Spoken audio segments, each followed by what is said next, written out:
Hey there, Benjamin Harvey here, and today I'd like to share with you a little bit about how to actually warp time. Now, don't be concerned, this is not a sci-fi rendition of information. This is actually a literal way in which you can warp time so you actually have more time to do the things you love in life and actually get through the tasks that you have in your day far more rapidly than ever before.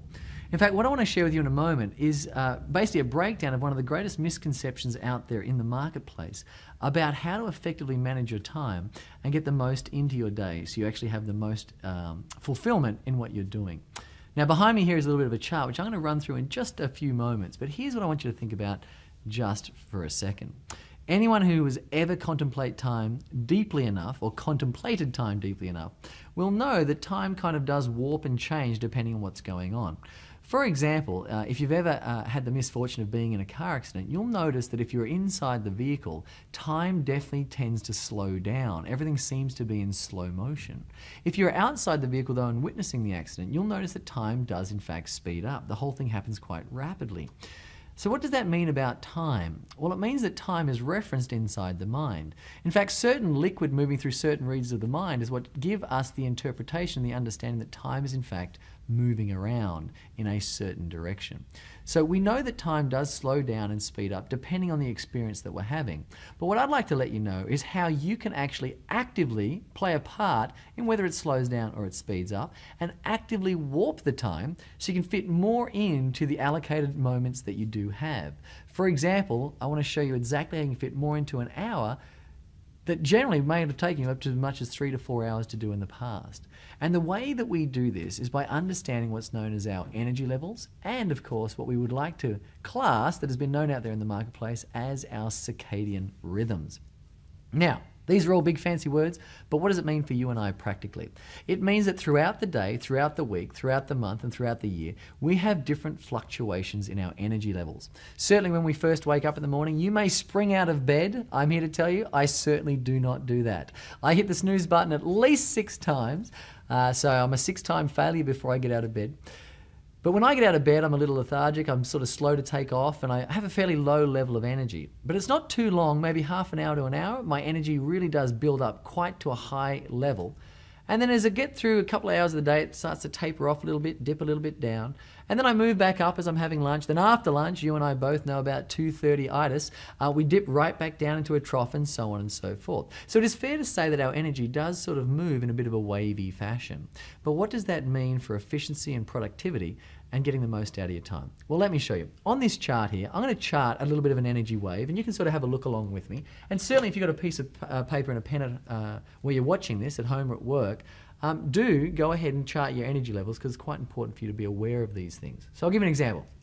On the chart here, we have 7, 9, 11, 13, 15, 17, 19, 21, and 23. These are simply hours of the day.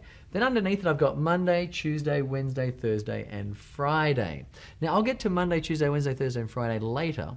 But if I was going to look at just a day of my life, I might start to look at, well, when I get up in the morning, I don't get up at 7, by the way. I normally get up about 9:30. People always say I'm missing the best time of the day. I think that's a load of rubbish. I'm sleeping. I'm having a great time. But here's the thing, whether you're an early riser or a late riser, the fact is we do have different energy levels. So at 7 in the morning, for example, I've got low, medium, and high energy going up the left-hand side of the table. So we've got low, medium, high energy, we've got times of the day. I get my little green marker here and I start to note exactly what my time and energy spectrums are actually at. So let's have a look. In the morning at 7 o'clock, I'm going to give myself a low energy. By about 8 o'clock, I'm going to give myself somewhere around the medium energy. By about 9 o'clock, I'm breaching into the high. By about 11 o'clock, I'm a really, really high energy. Certainly as I breach across into like sort of 12 o'clock, high energy, 1 o'clock, low energy. As we start getting down to 2:30, I'm starting to get lower and lower and lower. As I get right down to 3 o'clock, around 3:30, I'm probably at my lowest. In fact, I actually like to have a bit of a sleep at around 3:30. So I like to have a little bit of a siesta for about half an hour or so because my energy is so low. It's almost the least productive moment in my life. That was, of course, before I knew this piece of information. So at 3 o'clock, I'm at my lowest energy. Then I start to turn my energy around. It starts to pick back up. And obviously, I get excited. I'm about to go and have some dinner. Maybe I'm going to go out to the movies, talk to some friends and whatnot. I've got nice and high energy, as you can see here. As we get later on to 11 o'clock, it starts to taper off a little bit and it starts to move down. So what we've got now, we've actually been able to chart my circadian rhythm, my energy level, my series of when I'm most awake to when I'm most tired, most sleepy, less energized, so on and so forth. So let's just have a look at a bit of a red line here, going around, mapping exactly what my energy levels look like throughout the day. And so now you can see that I've got this bit of a wave that has my energy levels in it. Now, what does that mean for efficiency and for the highest level of productivity? Well, listen very carefully. What most people actually believe is that when you have your high energy, it would be natural and normal for us to want to do the stuff we love. So we've been told that if you want to go out there and have fun, when you've got high energy, go and do stuff that you love. When you've got low energy, look for, one or two cylinder tasks, things that you don't really like so much, and just sort of plod along through them. Now, here's the problem with that. If I'm doing stuff I don't like when I have low energy, I have a higher level of resistance, and the task takes me up to 4 times as long. When I've got really high energy though, and I'm doing the stuff I love, the stuff I love gets done quicker, so I don't get to enjoy it as much. Just think about that one for a second. So here's my advice. From this day forward, chart out your energy levels in a day. Also chart them out over a week, and if you want to, chart them out over a month as well. Whenever you have low energy, schedule in stuff that you love, because here's what happens. If you really love going to the gym, most people don't go to the gym when they've got low energy. But if you really loved going to the gym, if you had low energy and went to the gym, going to the gym would in fact raise your energy. So what starts to happen is when you start to do things when you start to do things you really love when your energy is low, your energy actually raises up. You start to increase your energy levels.